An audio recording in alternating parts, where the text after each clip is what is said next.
brother, you tell me, there are 4 kinds of people Allah talks about that He has favored. أُولَٰئِكَ الَّذِينَ أَنْعَمَ اللَّهُ عَلَيْهِمْ مِنْ النَّبِيِّينَ. I'll tell you the first one, النَّبِيِّينَ. Anybody know the other 3? الصِّدِّيقِينَ, الشُّهَدَاء, الصَّالِحِينَ, وَحَسُنَ أُولَٰئِكَ رَفِيقًا. The prophets, those who confirm the truth in the prophets, the martyrs, and the righteous. 4 levels of people that basically earn Jannah. What is the lowest of these 4 levels?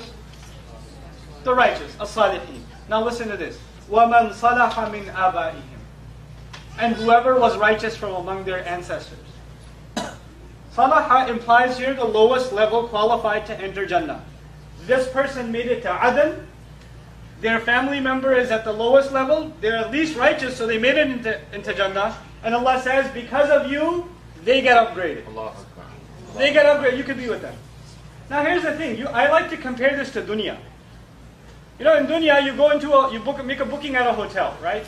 So you have a lot of family coming, you make a booking at a hotel, you get the executive suite on the top floor, the really big baller room that they charge a lot of money for. They only have like 3 rooms like that. You get one of those rooms.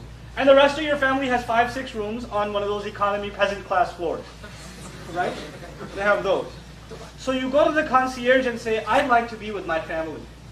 What are they going to do? Put all of them in executive suites or put you down in the economy class? What are they going to do? They're going to put you down in economy class. What does Allah do here? You're in the executive class Jannah, the premium package. They're in the economy package Jannah. What does Allah do? He upgrades them. وَمَنْ صَلَحَ مِنْ آبَائِهِمْ. And then Allah says آبَائِهِمْ. It's such a beautiful thing. It's this amazing reunion. Not like the ones we have at Eid. The reunions we have at Eid get complicated. Not like those. These are actually happy occasions. Right? What happens here is, you know, for example, before I was born, my mother's dad, my grandfather, had passed away. I never met him. I only heard stories about him from my mother. Right? There are people who tell me my great-grandfather was a muhaddith. 3, 4 generations ago he was this or he was that. Or my great-great-great-grandfather fought the British in this war. And we have stories recorded in history and, you know, we're from his legacy, etc., etc. You don't just get to meet your dad and your granddad. You get to meet your ancient ancestors. I mean, I come from Pakistan, and I know for a fact, probably somewhere up in my ancestry, my ancient ancestors were Hindu. Right? Islam came to them. They're not like born into Islam. They were Hindu. And there was some Hindu back in the day that became a Muslim. And because of that one guy's decision, his children's children down to me are saying La ilaha illallah. I'd like to meet that guy. My great-great-granddad. How was it? Who told you about Islam? You know? It'd be amazing. It would be an amazing thing to have that reunion. You know, وَنْ صَلَحَ مِنْ آبَائِهِمْ وَأَزْوَاجِهِمْ and their spouses. And by the way, when you meet your spouse in Jannah, it's not like meeting your spouse here. So don't get depressed. Right? Right? Oh, you get to meet your wife? Jannah, I thought it was... You're here too? No, not like that. Am I in the right place? No. Not like that. All the ghil, all the ill feelings, all the things that you find annoying about your spouse. We love our spouses.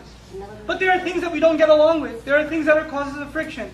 Allah gets rid of all of those things. The only thing left is love and affection and appreciation. You know, that's all that's left. And then you meet your spouse and you're like, wow, why weren't we like this in dunya? Because it's Jannah. You can't have that in dunya. You get that in dunya for the first week of marriage. That's it.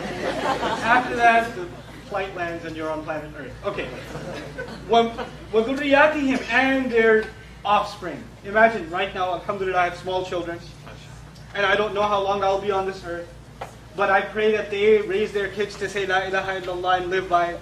And they raise their children and they raise their children. And perhaps out of these children, someone will be a great hero of Islam. Someone who carries the message of Islam. And he brings people closer to Allah's deen.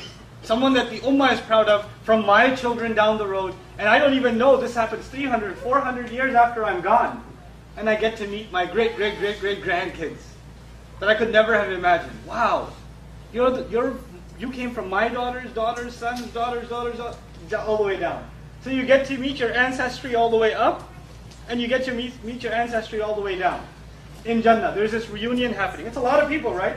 That's a lot of people to meet. to be excited about.